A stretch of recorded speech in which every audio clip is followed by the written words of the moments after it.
people out of the country this weekend. So if there's anything you would like to have, we'll be happy to answer this. Okay.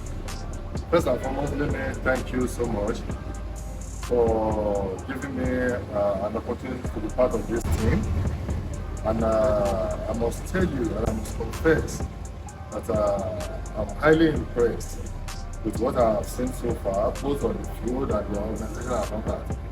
But there's something that I want you to elaborate it more.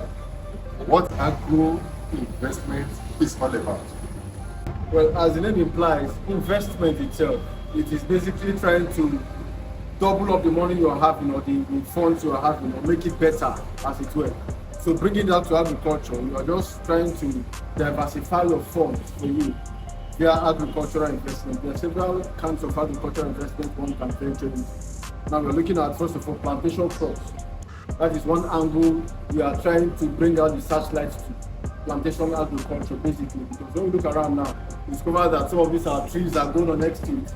Recently, I was telling you about the backyard, the rate at which backyard is being cut down in the farms. We are not, with time to come, if this rate continues like this, at some point, it will go next thing.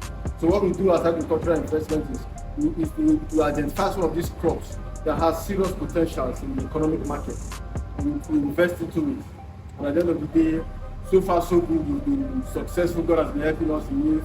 We had several clients across borders, across nations. Like you can see now, we have over 1,000 hectares of land at our disposal, which we are willing to.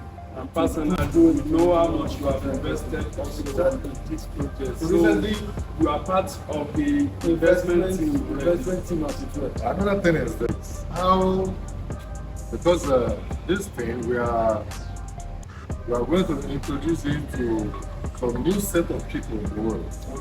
Okay, and people must have heard one or two things about cattle rearing and all that in Nigeria. How can you assure them that the money, their investment is secure? What do you have to say? Well, as regards security, you know, the location which we sited our farm, our land, where we have these thousands of hectares of land at our disposal, we've created a kind of rapport between ourselves and the Alangwa, the village head. Now, this village head has contact with the Fulani settlements that are around the community. So that we are all in synchrony, we are all like a body. So now recently we are giving our four plots of land to have our own structure in the village. They are planning to give us some kind of secrecy title as it were. You know, this is to tell you the kind of rapport we've created between ourselves and the village head. This has helped us to organize vigilante heads to spearhead the operation of securing the farm. So even this Fulani as it were, they are not Fulani that are visiting, they are Fulani that are based live in that. Yeah. So we know them and they know us. Otherwise, they know the consequences that are waiting for them. So they are not Fulani that are coming and going, but these ones are based there. And we also have set up some vigilante heads. You see, what we are discussing here now is all about security. Exactly. Okay. Exactly. So then what are the security measures did you put in place? We have vigilante on our payroll that they do go through all our clients' funds. So with that, no any estimate can enter our farm. What I wanted to know is this. Okay. What if there was a trespass? How do you identify the It trespasser? has happened once Okay. and they pay heavily for it. How did you identify the person? Okay, how we identify is that number one, we talk about technology, we put CCTV in place. Very good. And you can see it on our farm. Okay. So apart from that, we have workers sleeping on the farm. And all the, as he said, as we have good rapport with them, they know themselves. So when you can identify a cow or a person, they know who is the owner. And when something like that happens, we are not dealing with individual. The community of the Fulanis will be the one to pay for whatever damage we incur.